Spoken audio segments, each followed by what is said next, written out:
Bienvenidos a Tramas Médicas, la sección de tramas resueltas dedicada al mundo de la medicina gráfica. Entendemos por medicina gráfica la reflexión sobre aquellos cómics que tratan sobre la salud, su ausencia y las prácticas médicas que se realizan sobre una u otra.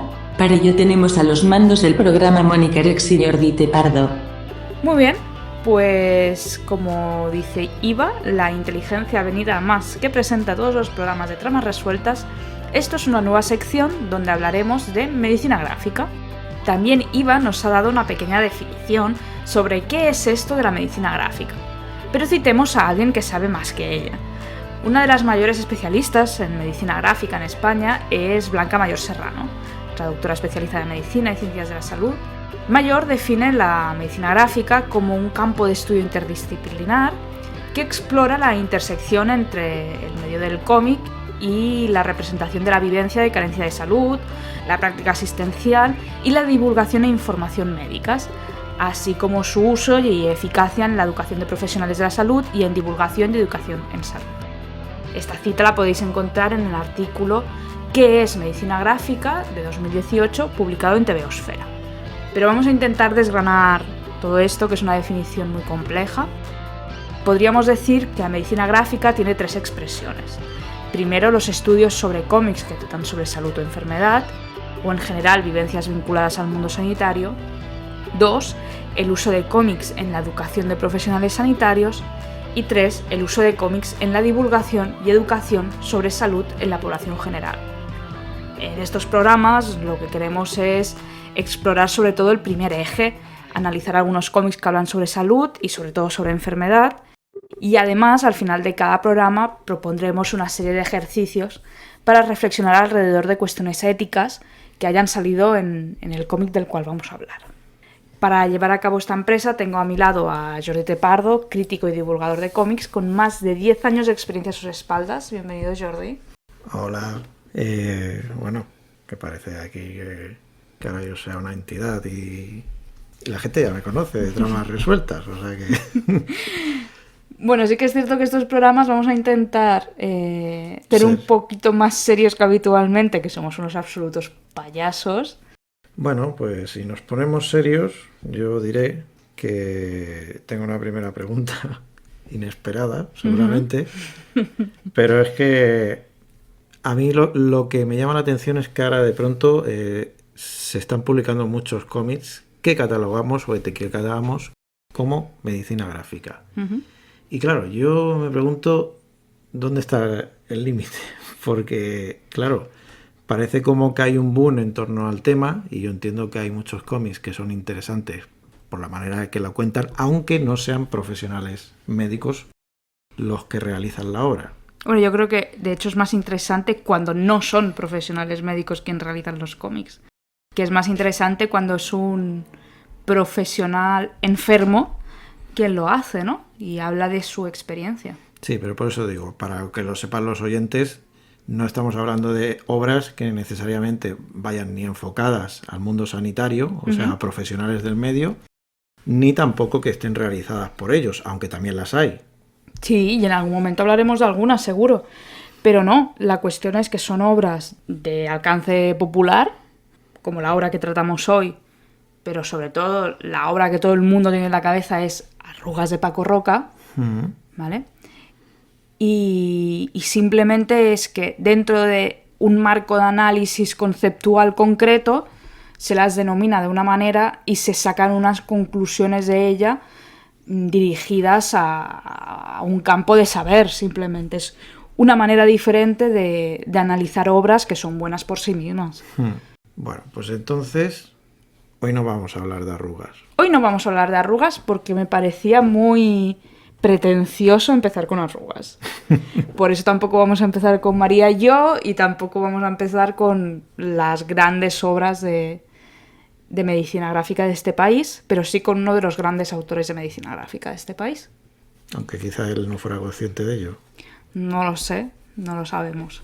Pero sí, sin duda, expertos en medicina gráfica, como por ejemplo Inés González Cabezas, que hace poco ha publicado un libro llamado Imágenes de la enfermedad en el cómic actual, lo cita como un referente junto a Paco Roca de esta línea de cómic, ¿no? Bueno, pues ¿de quién estamos hablando en este caso? Bueno, vamos a hablar del cómic Algo extraño me pasó camino de casa, de Miguel Gallardo, un autor que, bueno, nos ha dejado recientemente y del que a lo mejor tú, Jordi, nos podrías dar algunos datos biográficos más. Bueno, como tú dices, Miguel Gallardo nos ha dejado recientemente, que es una cosa que ha conmocionado mucho al medio español. La verdad es que no había visto tantas reacciones de cariño hacia un autor como las que hemos visto en las últimas semanas. Y no es para menos. A ver, Miguel Gallardo es un autor catalán, nacido en Lleida, en el 55, que muy pronto tuvo inclinación hacia todo lo que tenía que ver con el arte y por eso cursó estudios en la Escuela Massana de Artes y Oficios de Barcelona. Curioso, una tontería, pero la Escuela Massana, que era esa escuela donde grandes artistas de Barcelona sobre todo han surgido y que es uno de los nombres más importantes de los estudios de Bellas Artes en Barcelona, como en el mundo del cómic la Escola Joso la pasa un poquito la mano por la cara, aquí sin intentar tirar bife, pero son uno de los dos nombres más importantes de enseñanza de artes en Barcelona. Bueno, supongo que la escuela de Joso pues se ha ido actualizando más a los tiempos es más actual también. Y ha conseguido más nombre en ese caso. En todo caso, en el caso de Miguel Gallardo, pues ya decimos, cursó estudios aquí y después su carrera empezó dentro de lo que es el cómic underground en los años 70, en revistas como Road Comics, Discos Press, y fue aquí donde creó pues a un personaje clave de lo que es la cultura comiquera española, que es Makoki, que era un personaje muy crítico, muy ácido para la época. Lo creó junto a Juanito Mediavilla y al mismo tiempo que realizaba esta tarea comenzó a trabajar como ilustrador y sus trabajos han aparecido pues en periódicos nacionales como El País y La Vanguardia, pero también internacionales, incluso en New York Times. Después, en 1985 y en 1992 ganó el premio del Salón del Cómic de Barcelona y en 2004 le condecoraron con el Gran Premio del Salón del Cómic por toda su trayectoria. Un autor en ese sentido que ha tenido mucho eco también tanto en la crítica como en los propios aficionados. En 2008, de hecho, se hizo con el Premio Nacional de Cómic de la Generalitat de Cataluña por María y yo, que es una de sus obras clave y creo que en cierta manera una manera de reinterpretarse a sí mismo como autor. Respecto al campo de la ilustración, pues Gallardo ha ganado 2 premios de la Society of Newspaper Design, un Serrador por el libro ¿Qué le pasó a este niño? Y el premio de prensa del APIC por sus trabajos en La Vanguardia. Y volviendo al terreno del cómic, como decimos, pues María y yo es un punto de inflexión en su carrera. De hecho, María y yo es un cómic que podremos decir que junto a Las Rocas de Paco Roca abrió la puerta, al menos a nivel nacional, de lo que podríamos considerar cómic social y que ahora llamamos medicina gráfica. Entre Paco Roca y Miguel Gallardo, de hecho, siempre ha habido un vínculo especial que les llevó a realizar muchas charlas conjuntas y también han tenido experiencias dentro del cómic en común, como es Emotional World Tour, editado por Astiberri, como muchas de las obras, en este caso, de ambos autores. María y yo, en este caso, narra las aventuras y viajes de Miguel con su hija María, de 13 años, que fue diagnosticada de autismo a los 8 años, pero no es el cómic del que hablaremos hoy, que además tiene una secuela. María cumple 20 años y, bueno, hoy de lo que hablaremos, como ya avanzabas tú, Mónica, de la que fue su última obra, Algo extraño me pasó camino de casa. El DS cuesta, Parece que siempre vas a decir algo extraño me pasó camino casa. Sí. O camino a casa. Sí. Yo también tengo que pensarlo. Eso sí, no es su última obra publicada. Hay una obra póstuma, El gran libro de los perros, junto a Karim Ducrot, que además era su actual pareja. Bueno, ¿y de qué trata Algo extraño me pasó camino de casa? Bueno, este cómic es una autobiografía donde Miguel Gallardo nos explica que a principios de 2020 está cansado de viajar y de dar talleres y en parte de seguir con la promoción de María y yo y de María cumple 20 años y decide tomarse unos meses sabáticos.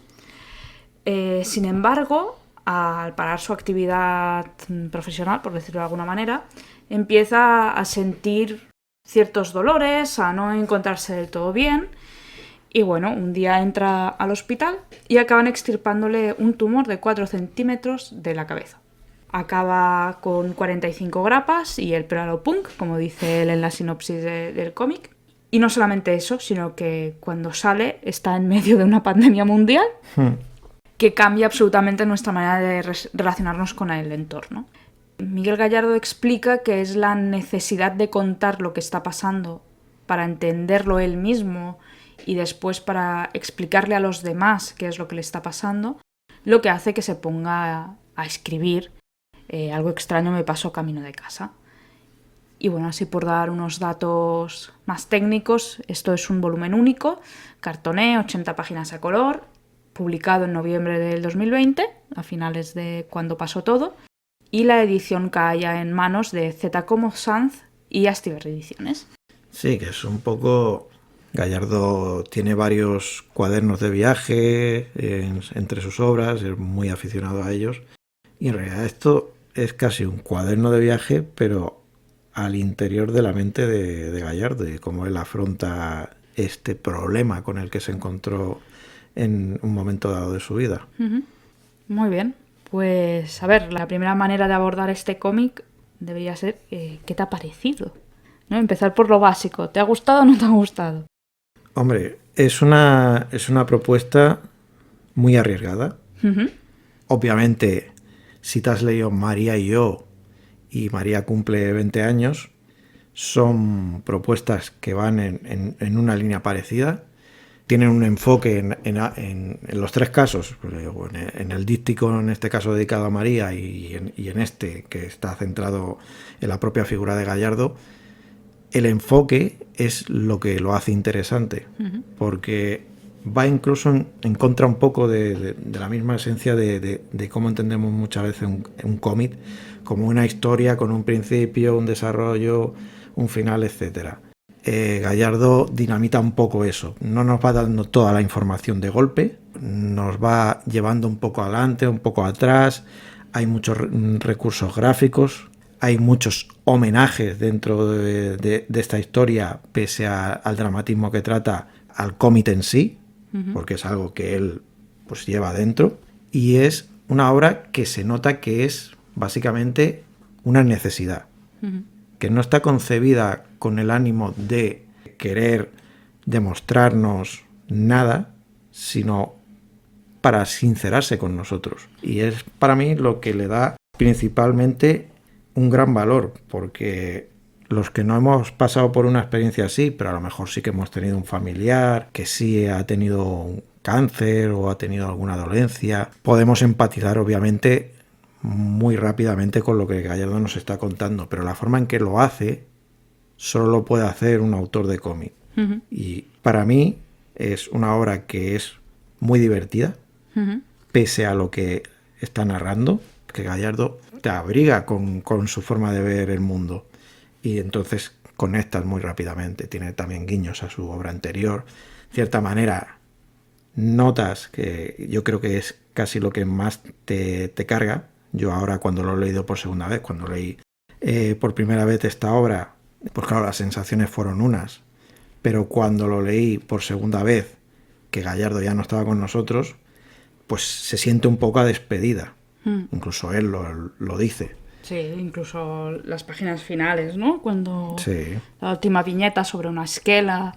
Y el mensaje positivo de vida que te transmite es muy potente en ese sentido.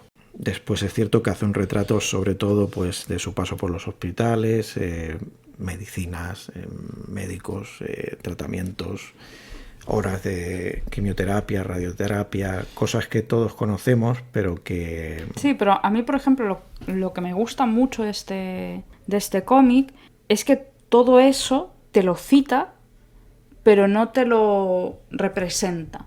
No ves a ningún momento a él haciendo quimio, a él haciendo radio, que son cosas que sí que aparecen en otros cómics que hablan de cáncer, Sí. sino que es mucho más personal, mucho más intimista, mucho más de lo que él está sintiendo.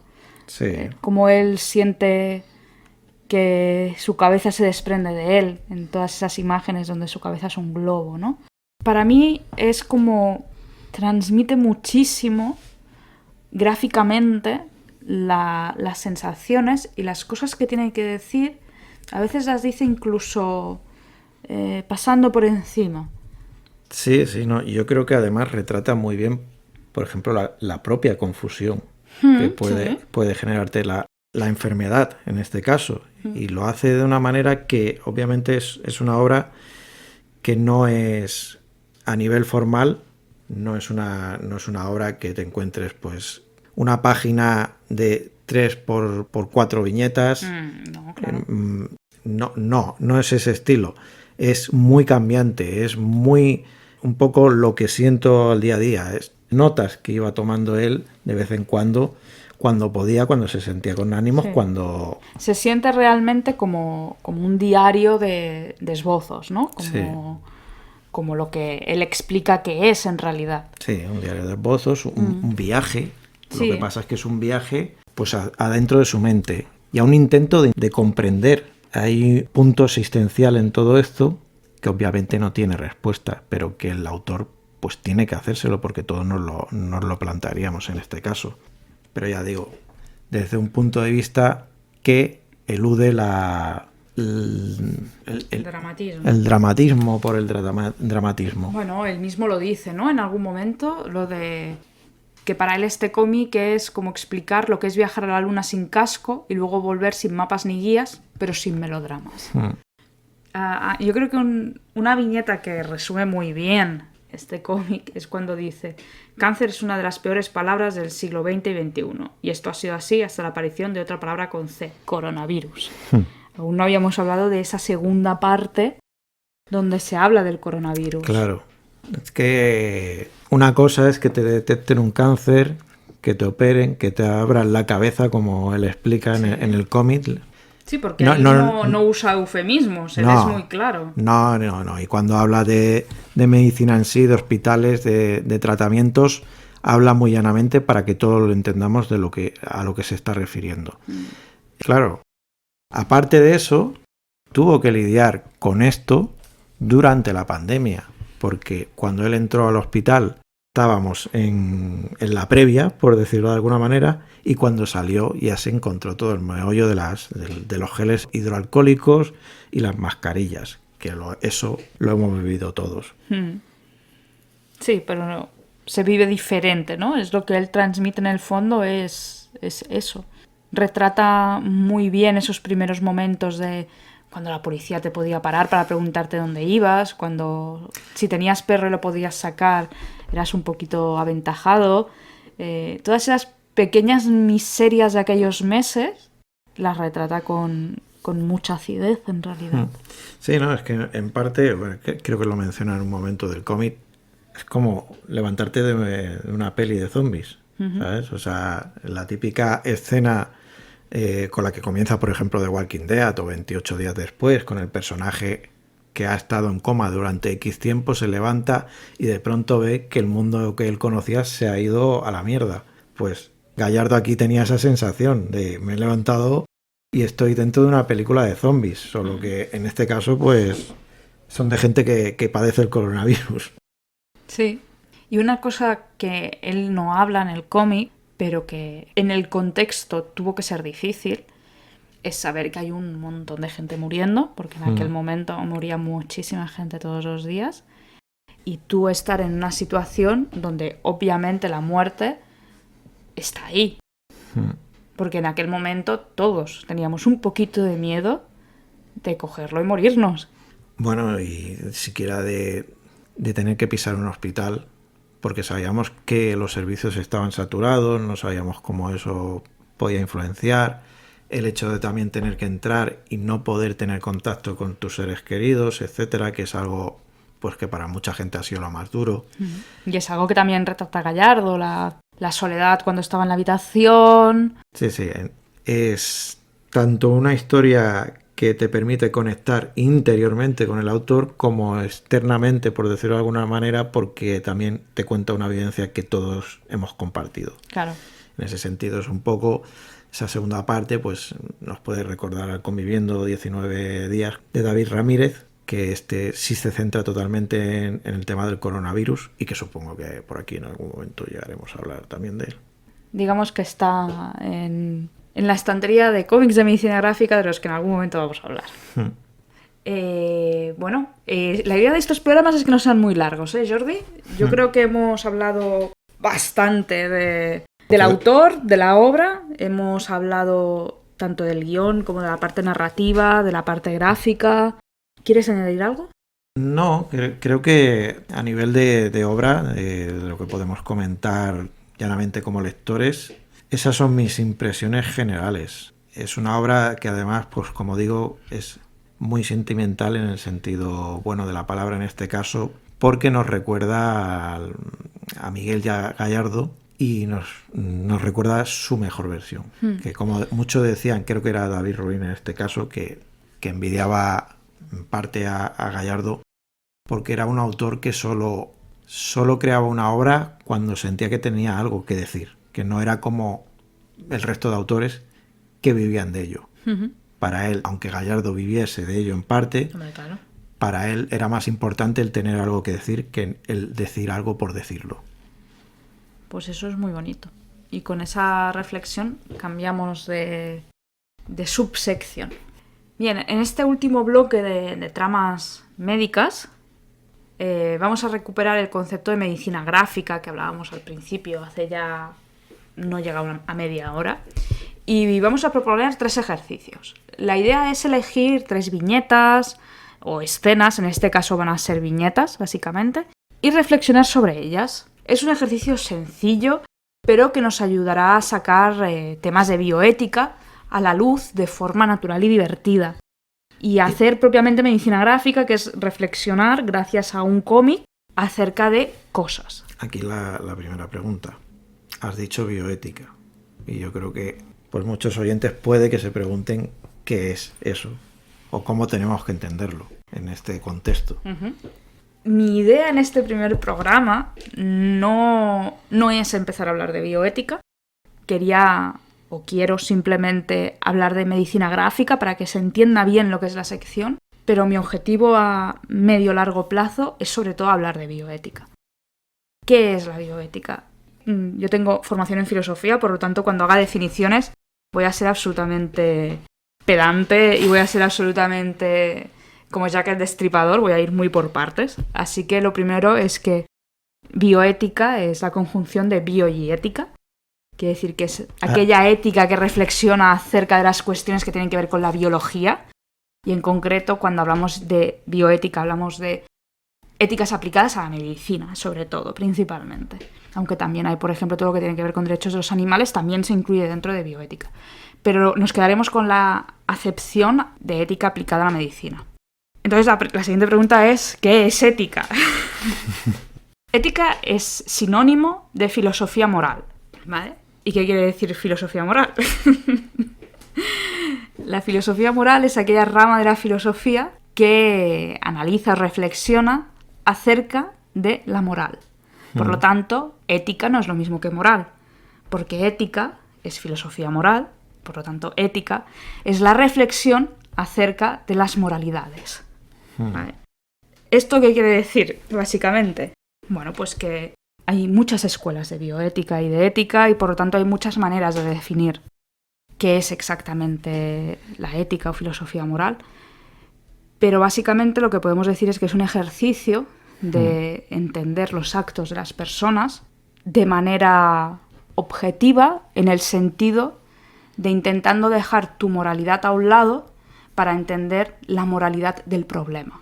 Entonces, claro, pues los grandes problemas de la bioética, pues por ejemplo, la eutanasia, lo que te viene a decir es vamos a hablar de la eutanasia, pero no me digas tu opinión, tú que estás pensando en ello, sino dime qué elementos de la moralidad de cada una de las personas que están en esta discusión están entrando en juego y cómo podemos gestionarlas de la mejor manera posible para llegar a un consenso universal que haga que tengamos una solución que ponga de acuerdo al máximo número de personas posibles. Como intentar encontrar una respuesta a esas preguntas que nunca conseguimos llegar a una respuesta porque depende de tu manera de ver el mundo, en este caso. Exacto, sí. Así es. En las que en muchos países incluso no hay consenso sobre ello y simplemente se ignora. Claro, sí, por supuesto. Un tema de bioética, por ejemplo, pues son las cosas del franquismo, porque tiene que ver mucho con la moralidad y tiene mucho que ver con la moral de los dos bandos, simplificando mucho, ¿eh? Bueno, mira, pues ese ejemplo yo no lo tenía asociado. Todo pasaba en mi concepto de bioética por algo que tenga relación propiamente con medicina. Bueno, es eso. Como tiene que ver con la bios, con la biología, se podría incluir. El tema del veganismo es un tema de la bioética. Comer o no comer animales o productos de origen animal, porque tú decidas que los elementos morales que te llevan a comer carne, que es básicamente que estamos educados en una sociedad donde se come carne y es moralmente aceptable comer carne, tú haces una reflexión ética alrededor de eso y dices, mira, no, yo creo que esto no está bien. Es como una búsqueda objetiva de la empatía. Bueno, en otros programas más adelante yo creo que podremos adentrarnos en definiciones de escuelas de bioética, que por supuesto hay muchísimas, y podremos profundizar en todas estas cuestiones y en la definición más académica de bioética, de éticas aplicadas y de todas estas cosas. Sí. Esto ha sido un adelanto de los chapas que puedo llegar a ser. Claro, esto es un adelanto simplemente para, bueno, como se ha mencionado el término, para que los oyentes más o menos se hagan una idea de lo que estamos hablando. Pues sí, así es. Así que, si te parece, Jordi, abrimos el cómic. Esto va a ser un poco más difícil para los que estéis escuchando el podcast, porque aunque tengáis el cómic, las páginas no están numeradas en este cómic, así que va a ser un poco difícil. Pero bueno, mi idea es este programa también subirlo a YouTube para poder ponerle imágenes y poder acompañar un poco todas las explicaciones y sobre todo esta última parte donde propongo 3 ejercicios, pues con la parte visual, ¿no? Porque si no, no se acaba de entender. Pero bueno, poco a poco. Vamos a empezar con el primer ejercicio al que yo he titulado La Ronda, ¿vale? Y Jordi, si te parece, ¿nos describes la viñeta? Pues sí, es una viñeta que, bueno, está en las primeras páginas de la obra, en la que vemos a Gallardo retratándose a sí mismo yendo hacia urgencias. Dice, vamos para allá. Y la descripción de la viñeta pone, nos cuenta él, en este caso, como no le veía solución al asunto, me dediqué a hacer la ronda de centros de salud y urgencias de los diferentes servicios. Porque aquí estamos al principio de cuando Gallardo pues detecta los primeros síntomas de su enfermedad y lo primero que recurro pues es a vaos, a remedios naturales y tal, porque bueno, pues cree que no debe ser tan serio. Pero al empezar a encontrarse peor, pues decide ir a urgencias. Lo que haríamos o lo que deberíamos hacer todos en estos casos. Sí, antes de meteros mejunjes en el ojo como hace él, por favor. Yo le he titulado La Ronda porque precisamente él dice lo de me dediqué a hacer la ronda de centros de salud. Sí, que da a entender que como los que habéis leído la obra y los que no, pues lo que tenéis que saber es que él fue a urgencias, pero en un primer momento no le detectaron el problema que él tenía.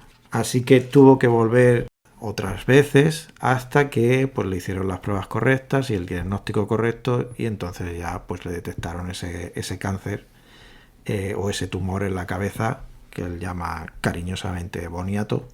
Y bueno, pues es quizá una experiencia que más que menos a lo mejor todos hemos vivido de alguna manera y que bueno, a veces como pacientes hay que reconocer que también somos incómodos porque lo queremos todo y lo queremos ya y a veces pues nuestros problemas tampoco son tan importantes como para estar atosigando a los médicos. Pero claro, en el caso de los síntomas de Gallardo, obviamente eran de alarma.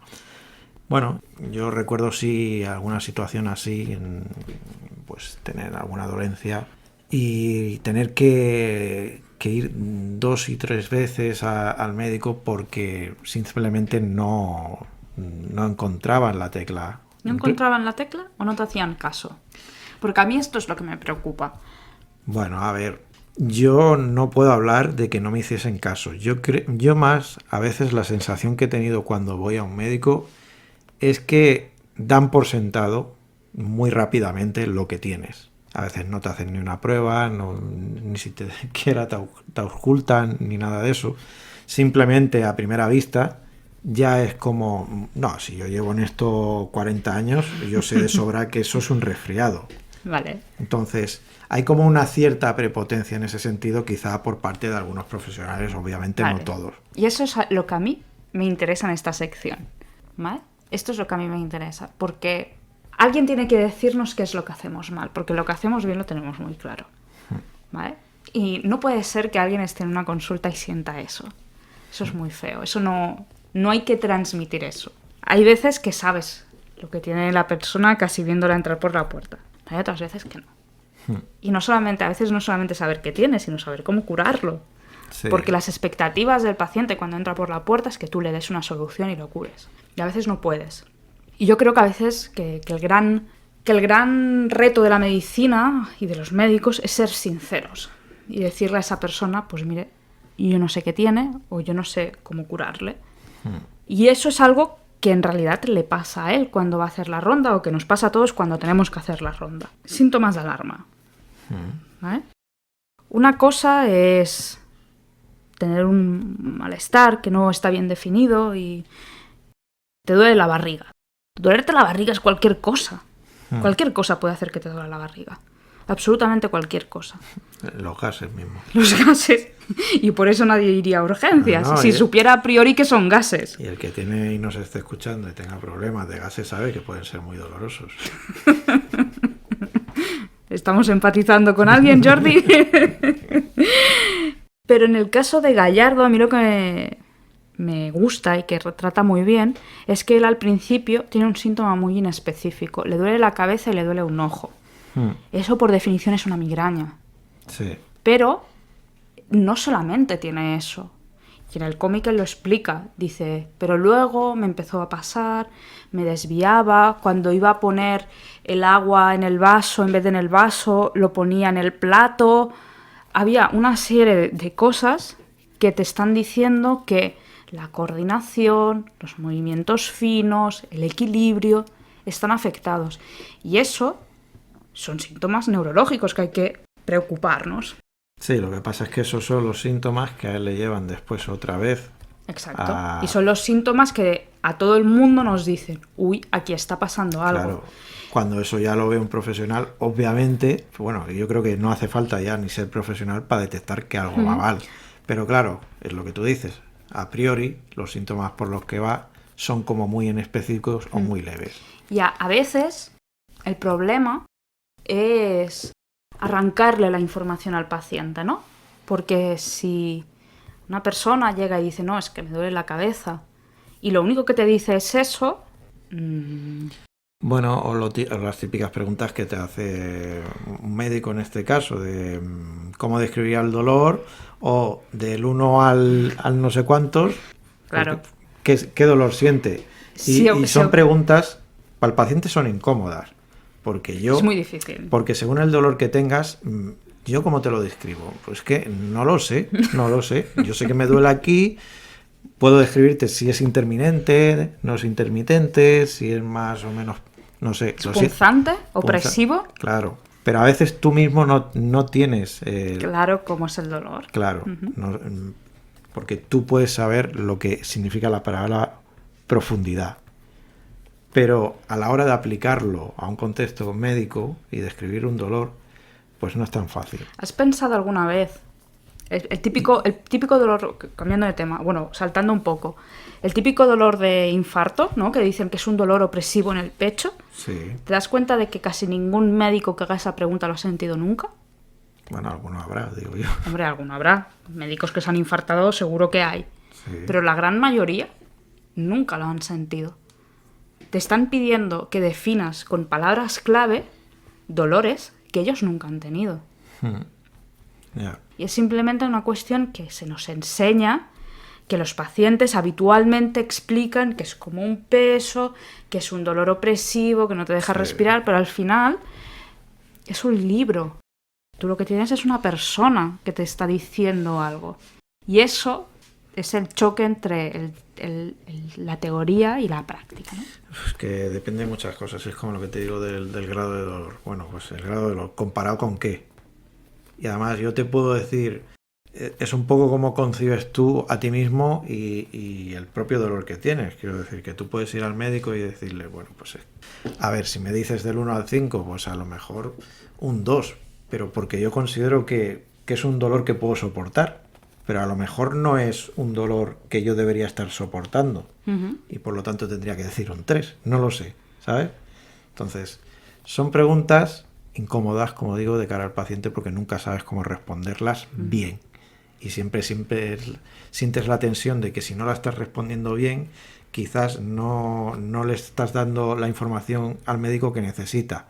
Y muchas veces, sí, también, como decía House, mentimos mucho.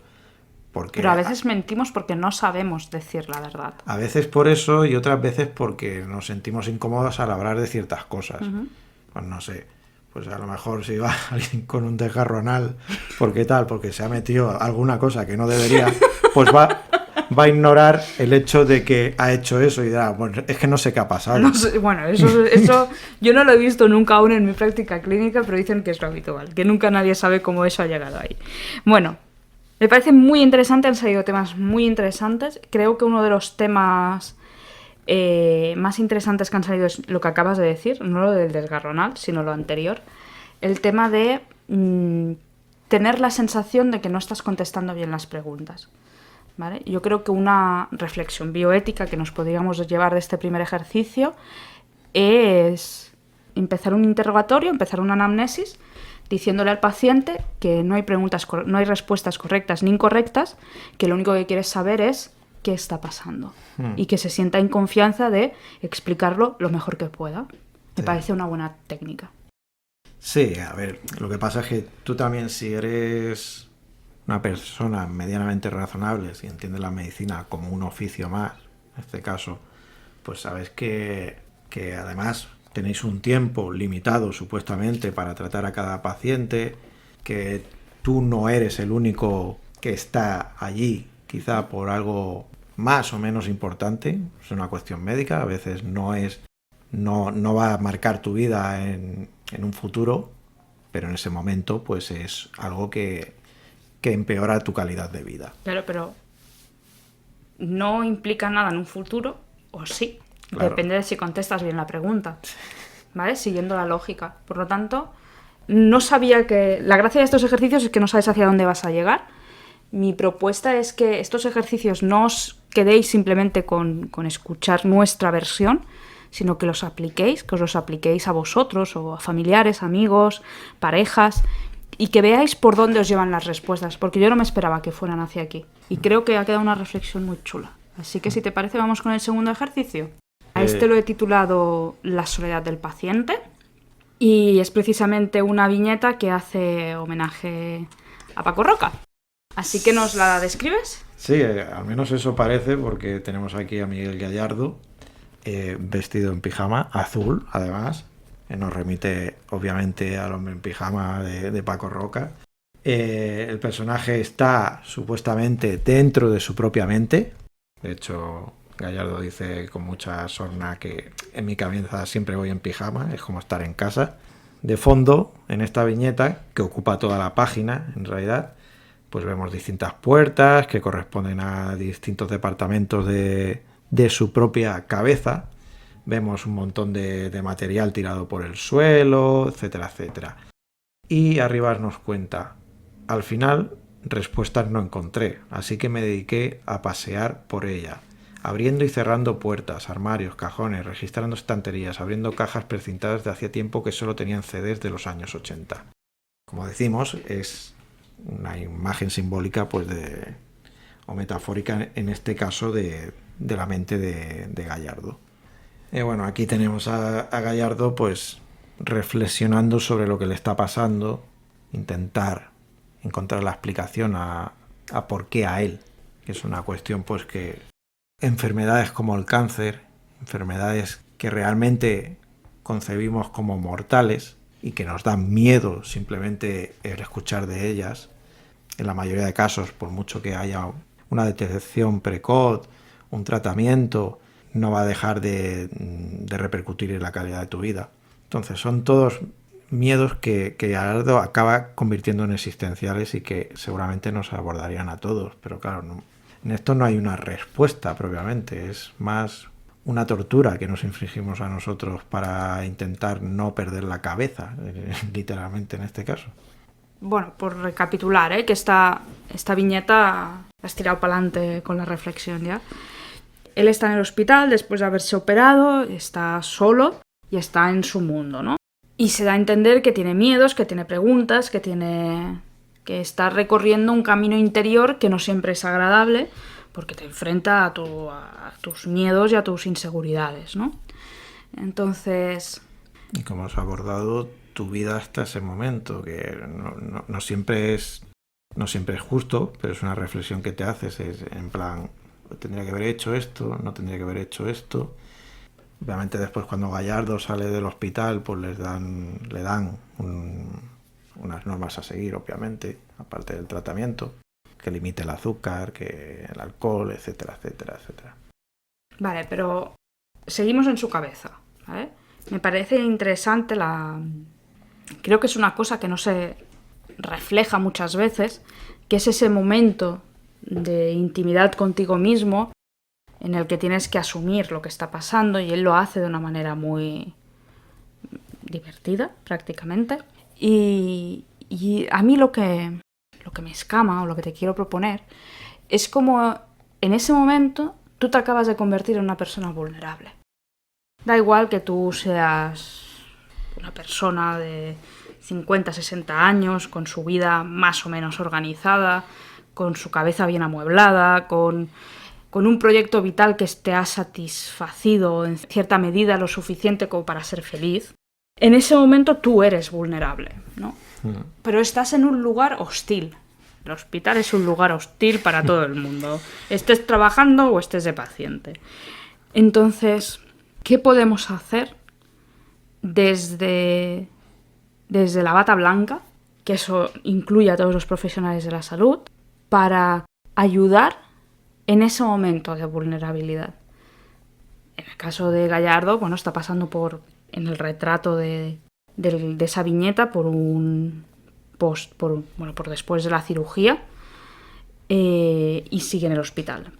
Pero en cualquier situación, en realidad, cuando un paciente se siente vulnerable, cuando un ser humano se siente vulnerable, ¿qué puede hacer el que lleva bata blanca para mitigar esa situación o para acompañar en esa situación? ¿Qué es lo que te gustaría que hicieran contigo? Pues básicamente, según mis experiencias, primero que no seas excesivamente borde, eso se agradece bastante, y que no te traten como un objeto. Porque cuando has estado en hospitales, obviamente hay profesionales de todo tipo, y hay algunos que cuando pues vienen por las mañanas, que hacen la ruta. ¿La ruta también? Sí. Pues bueno, pues algunos, digamos que muestran una mayor calidad humana, se interesan por ti más allá de lo puramente médico. Pues oye, ¿cómo has dormido hoy? ¿Cómo tal? ¿Has visto, no sé, te gusta el fútbol? No sé. ¿Qué estás leyendo? Conversación banal, breve, que tampoco es el lugar para ello, pero que te ayude a relajarte. En cambio, otros profesionales que a veces pues llegan y simplemente parece que estén viendo una cobaya y ver, pues ha evolucionado bien, no ha evolucionado, o ha evolucionado o no ha evolucionado. O sea, queda igual, ha empeorado, tal. Bueno, pues te vamos a meter más dosis de esto y tal, y adiós muy buenas. Entonces, yo al final creo que se limita a eso, porque los médicos pueden ir más o menos acertados sobre su diagnóstico, pueden incluso equivocarse, pueden tal, todo eso entra dentro de lo lógico, porque al final, pues eso, somos humanos. Pero eso es lo que, como pacientes, yo creo que echamos a veces en falta, que sean precisamente humanos, pero más allá, no de su trabajo, sino de el ser conscientes de que están tratando con personas y que, como tú dices, pues sienten cierta vulnerabilidad en esa situación. Uh-huh. Por muchos aspectos, pero ya por el hecho de que al final estás poniendo tu vida en manos de otras personas, pero también estás en un ambiente que obviamente no es el de tu casa y por tanto las normas tampoco las puedes dictar tú, como es lógico por otro lado. Pero claro, un hospital tiene sus horarios, tiene sus rutinas, y muchas veces pues eso de ir con la bata, con el culo al aire, etcétera, etcétera, todo lo que sabemos que es estar en un hospital, pues a ti también te menguan un poco a veces tu dignidad. Sí, desde luego. O al menos lo sientes así. Uh-huh. Entonces no tienes dónde esconderte, no tienes realmente una intimidad. En tu casa, por mucho que vivas con tu familia, te vas a tu cuarto y allí pues puedes gozar de tu escasa intimidad, aunque vivas con 7 hermanos. Claro, al final el único lugar que tienes donde refugiarte en un ambiente tan hostil o en un ambiente tan carente de intimidad es tu propia mente, que a lo mejor es incluso el peor lugar donde puedes estar, claro, si realmente te encuentras mal. Es que ni siquiera el lavabo, porque en el lavabo como no hay pestillos. Hombre, claro, es que no tiene que haberlo. Pero bueno. Yo eso sé que es una cosa pues que por experiencias que han tenido familiares míos, pues es lo que peor llevan. Uh-huh. El hecho de pues es que no me siento cómodo, que tampoco es el sitio para sentirte bueno, cómodo. Pero tampoco tendrías que sentirte incómodo, es decir, y yo creo que esta es la reflexión de este ejercicio. Hay que encontrar una manera de hacer que los pacientes se sientan cómodos dentro de las limitaciones del lugar y de arroparlos en esa vulnerabilidad y no machacarles en ella. Sí, básicamente. Yo con eso me conformo. Muy bien, pues vamos a por el tercer y último ejercicio. Espero que os estén resultando interesantes. A mí esta charla me está resultando muy interesante. Descríbenos la tercera viñeta. La he titulado Coronavirus. Bueno, en este caso no es exactamente una viñeta. Bueno, nada es exactamente una viñeta en este cómic, sí, en realidad. Bueno, eso también es cierto, pero en este caso es la portadilla, por decirlo de alguna manera, del capítulo 3,5, el que da paso al capítulo 3,5. Y que, claro, es que Gallardo utiliza todas las páginas, incluso pues las portadillas, para dejarnos alguna perla.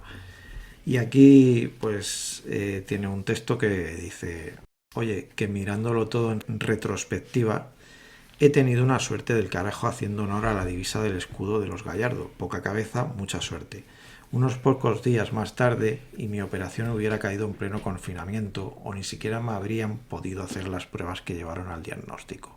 Que esto es una cosa pues que habíamos comentado al principio al hablar de la obra. Que claro, aparte de el tumor en la cabeza, la operación, el posoperatorio, etcétera, etcétera, vivió todo esto en un momento muy concreto. Uh-huh. Y que obviamente, digamos que fue en el momento justo en el que directamente puedo volver a su casa y empezar a hacer otra vez vida normal. Uh-huh. Incluso cuenta que esto le benefició porque, claro, después él tuvo que hacer tratamientos de radioterapia, de quimio, etcétera, que le permitían salir de casa cuando había gente que tenía que estar confinada. Uh-huh. Pero claro, aquí la cuestión es eso, el miedo a que en otro momento quizá hubiese salido peor parado. Y es más, seguramente hay alguien a quien se le hizo un diagnóstico tardío, ¿no? Igual que él tuvo la buena suerte de ser unos días antes, seguro que hubo alguien que iba diciendo, no, ya iré otro día, Sí. y al final no lo hizo, bueno, pues porque o se retrasó o no lo hizo porque empezó toda la pandemia y la gente tenía auténtico pánico de ir a los hospitales. Así que todas las reflexiones hasta ahora han ido un poco encaminadas a la cuestión más personal, ¿no? Y esta sí que va un poco más encarada a la estructura suprapersonal, a las organizaciones, a otra escala, ¿no? En bioética hay el consenso de que existen 4 principios. La beneficencia, ¿no? Hacer el bien por el paciente. La no maleficencia, no hacerle daño. El respeto a la autonomía del paciente. Y la justicia. La justicia entendida como que algo sea justo, que en castellano la traducción adecuada sería equitativo. ¿Vale? La diferencia entre justicia y equidad. Está claro que aquí no ha habido una equidad durante el COVID. No ha habido equidad en ningún sentido. No se ha tratado igual a los pacientes COVID que al resto de pacientes. No se ha tratado igual a los pacientes que solo eran COVID, que solo tenían otra cosa, ni a los que tenían las dos cosas a la vez. Y a nivel temporal, no se ha tratado igual las otras enfermedades durante la época COVID que antes de la época COVID. Y esto es un problema, porque nuestro sistema de salud tiene muy en mente el concepto de los protocolos y las guías, que mucha gente muchas veces lo critica y dice, es que claro, aplican el protocolo y ya está. El protocolo lo que garantiza es que a todos se nos trate por igual, ¿vale? Y que las cosas se hagan de manera ordenada, y es una manera de homogeneizar criterios, y que no haga alguien lo que le salga de las narices, sino que se ciña a la corrección científica, y a lo que se ha demostrado que va bien cuando va bien y que se aplique cada cosa paso a paso. ¿Vale? Claro, detección precoz de cáncer de mama, año 2020, no ha habido. Detección precoz de cáncer de colon. ¿No se han hecho las colonoscopias que había que hacer? Infartos, ictus, durante la época del confinamiento, todas estas enfermedades no había. Casi nadie consultaba por dolores torácicos y ictus. ¿Eso quiere decir que no ha habido porque ha habido coronavirus? No, eso ha dicho que la gente lo ha sufrido en su casa. Y que eran problemas graves y serios y no consultaban. Y eso es un problema del sistema. Sí. ¿Vale? Y estoy haciendo una reflexión que no es de lo que se trata, ¿eh? Pero para guiarte un poco hacia dónde quería que fuera este tema, ¿eh? ¿Tú qué piensas? Yo en este caso lo tenía claro. Uh-huh. Es una cuestión del sistema, como tú dices. El hecho de no haber... Bueno, pues todos tenemos una de las imágenes del confinamiento fuera, la gente en los balcones aplaudiendo a los sanitarios y al personal médico y de alguna manera apoyando a la sanidad. Pero eso se queda en un gesto vacío, se ha quedado en un gesto vacío con el tiempo, porque no se ha corroborado con actos. ¿Y qué pasa? Pues que obviamente la situación de la pandemia era algo, no es un contexto habitual y es algo que ha saturado totalmente nuestro sistema. Ahora, decimos que no era previsible. Bueno, a ver, tú sabías que en algún momento esto podía pasar, pero el tema es, de por sí tú tienes los medios a tu alcance para afrontar una situación de emergencia de este tipo, porque si me voy al ejército, el ejército está preparado para todo tipo de contingencias y situaciones de emergencia que se puedan dar en su contexto. Pero al parecer, en el tema sanitario, no es así. Y además, después de la pandemia, no se ha visto un refuerzo del sistema en ese sentido. No se ha apostado, no se ha invertido más en él, no se ha contratado a más gente. De hecho, en algunos casos, por lo que sé, incluso se ha despedido a gente una vez que han hecho su trabajo extra. O sea, se ha utilizado mulas de carga y después se les ha desechado. Entonces, ahora mismo podríamos tener otra situación de este tipo y tendríamos el mismo problema o peor. Y es lo que me resulta preocupante para mí, que no hemos aprendido nada. Pero, claro, aquí ¿quién tiene el problema? quiero decir, la situación laboral, por ejemplo, de los profesionales es la que es. Y la gente podrá decir, pues, es que un cirujano, guau.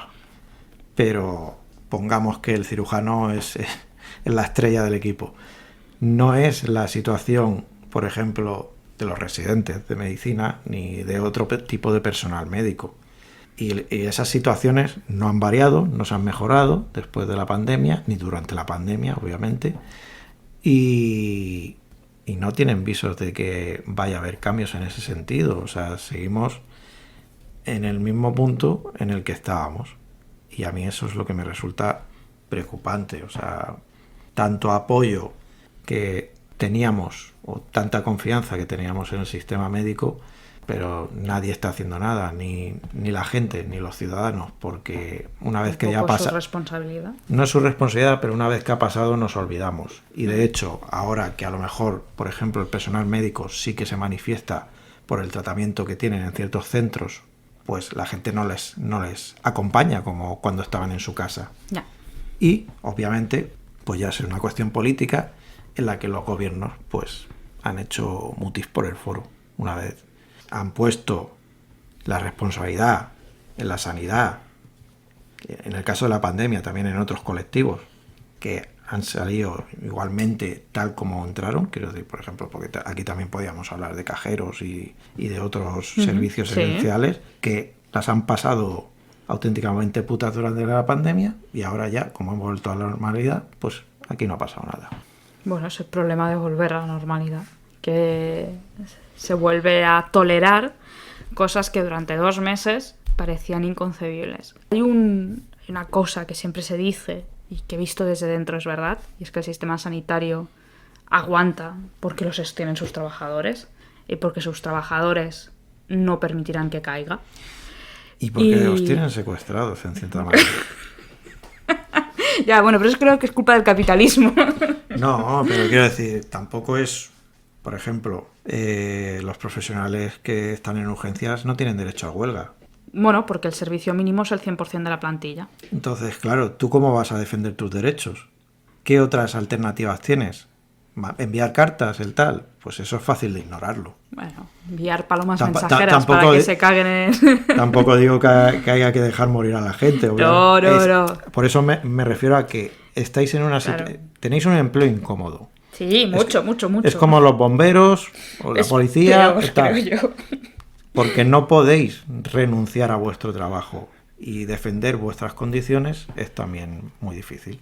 Pues esta sería la reflexión de este tercer ejercicio, donde pues no podemos dar una indicación o una moraleja o un consejo final, ¿no? Porque a las estructuras de poder pues no hay quien les diga nada. Pero creo que es un tema que los que hayáis llegado hasta aquí y nos estéis escuchando podéis poner encima de vuestras respectivas mesas cuando vayáis a comer con la familia el sábado o el domingo. Y seguro que da para discutir un rato y para intentar solucionar el mundo, ¿no? En esas sobremesas. Pues no sé, Jordi, yo por mí ya lo tendríamos. ¿Quieres añadir algo a este primer programa de tramas médicas? No, yo creo que hemos hablado un poquito de todo. Mucho de cómic. Mucho de cómic también, mucho de medicina, o sea que cumplimos con las dos partes. Y además, pues creo que, o al menos espero que se haya transmitido el homenaje, tributo que queríamos hacer a Miguel Gallardo en este caso. Y es que, claro, a la hora de iniciar esta sección, pues qué mejor obra que esta y qué autor. Pues sí. Además, a nivel personal, creo que fue el primer cómic de medicina gráfica que me leí después de acabar el examen MIR, la preparación para el MIR, hacerlo y aprobarlo. Así que es una obra especial, no solamente por todo lo que es especial, sino que a nivel personal para mí, pues también es un poquito. Y una obra que recomendamos desde aquí a todos los oyentes, si no se han acercado todavía a ella. Por supuesto. Y ahora la información práctica de rigor. Síguenos en Twitter, síguenos en Instagram, suscríbete a iVoox o por donde sea que nos estás escuchando. Recuerda darle me gusta, deja un comentario por favor, ni que sea simplemente para saber que hay alguien en la otra banda. Y si te ha gustado, sobre todo, pues dínoslo, porque así sabemos que vamos por el buen camino. Si no te ha gustado, pues a ver, puedes decirlo, pero con un poquito de tacto. Sí, por favor, recógenos de la mano, míranos a los ojos, dinos que no somos nosotros, que eres tú. Así que nada, muchísimas gracias Jordi por atreverte a iniciar esta sección conmigo, a ser un poquito mi conejillo de indias para estos ejercicios. Bueno, yo me voy de aquí contento porque nadie me ha hecho ni contacto rectal ni nada, que es lo que podía esperar cuando me propusiste hacer una sesión de medicina gráfica. Una sesión. Así que nada, ha sido muy interesante por mi parte. Iba un poco como un conejillo de indias, pero me ha gustado. Muy bien. Pues nada, y a ti oyente, muchísimas gracias por escucharnos y ya sabes que Tramas Resueltas es tu casa. Hasta aquí el programa de hoy de Tramas Resueltas. Recordad que podéis seguir a esta panda de abrazafarolas en Twitter, Instagram y en su canal de iVoox. Curradte un me gusta, comparte con tus bots y humanos preferidos si no seas leguchino y deja un comentario.